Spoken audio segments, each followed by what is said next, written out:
Welcome to the Explainer.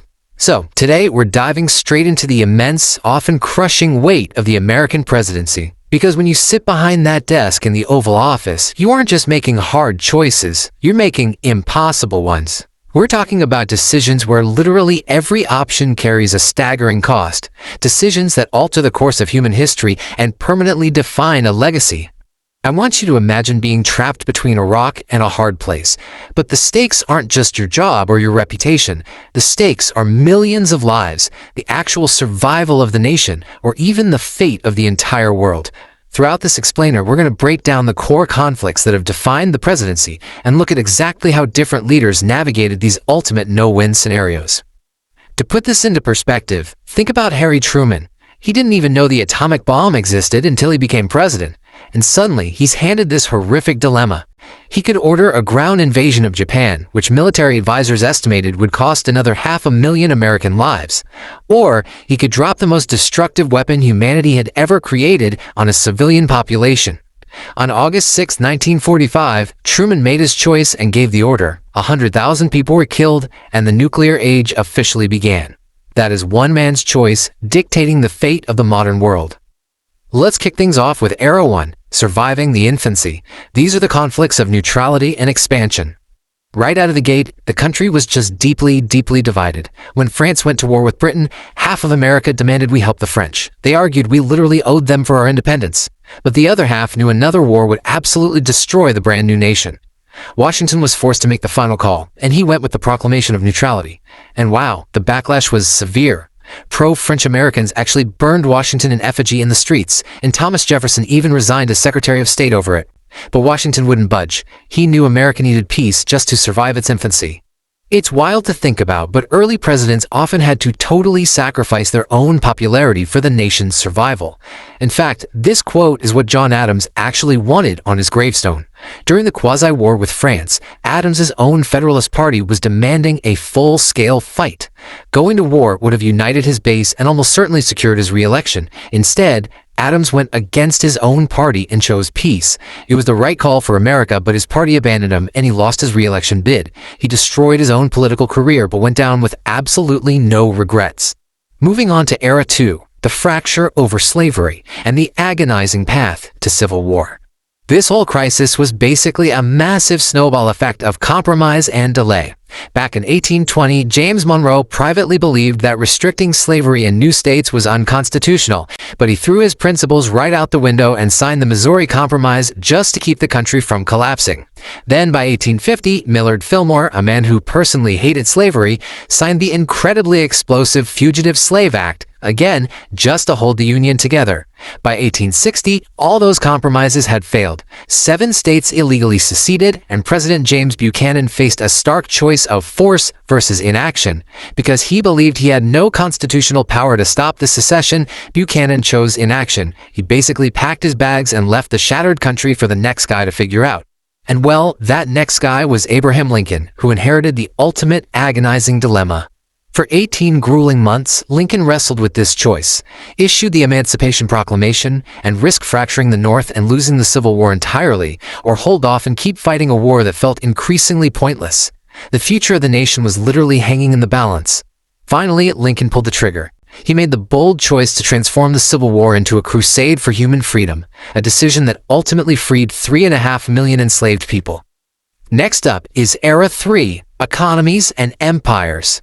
This covers workers, tariffs, and America stepping onto the world stage.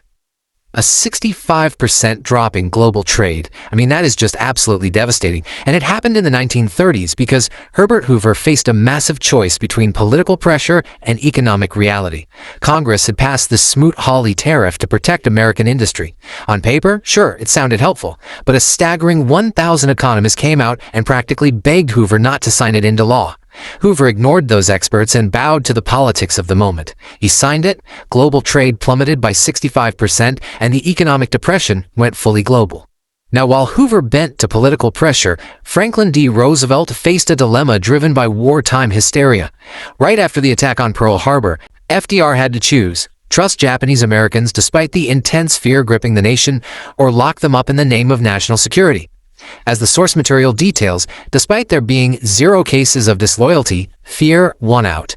FDR signed Executive Order 9066, choosing wartime security over civil liberty, and relocated 120,000 Japanese Americans into internment camps. Which brings us to Era 4, the modern era's crucible. We're talking nukes, civil rights, and global interventions.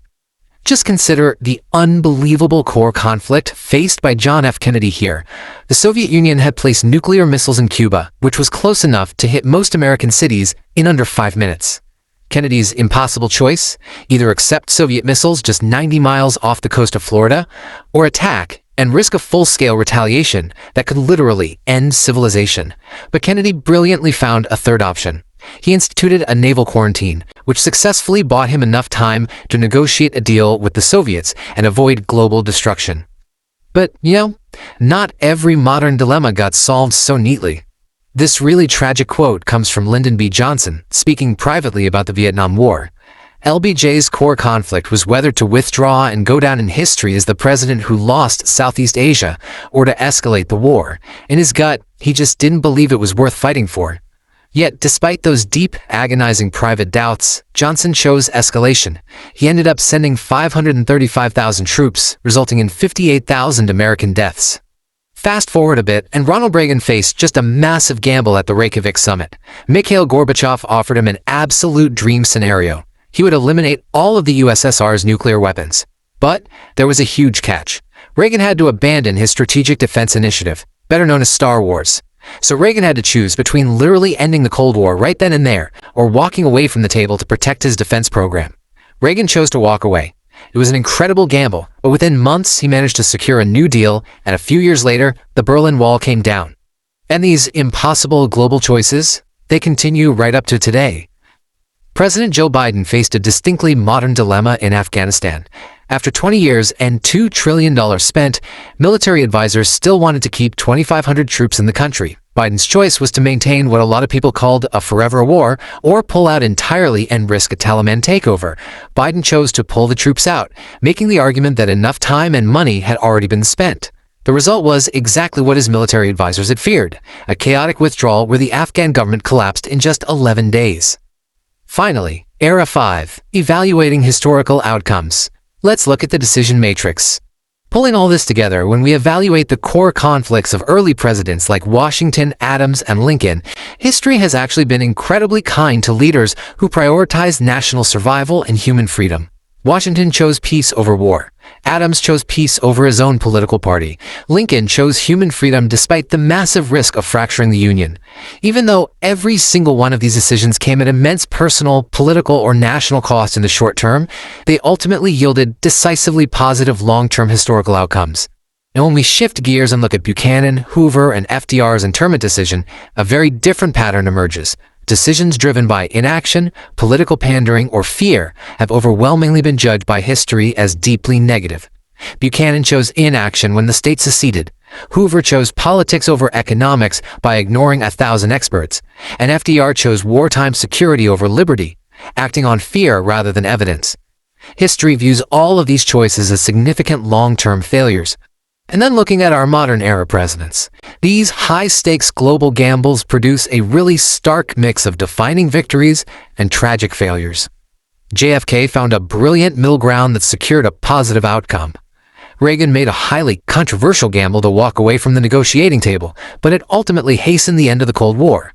Meanwhile, LBJ ignored his own instincts to escalate a war he didn't even believe in, resulting in a tremendously costly and historically negative outcome.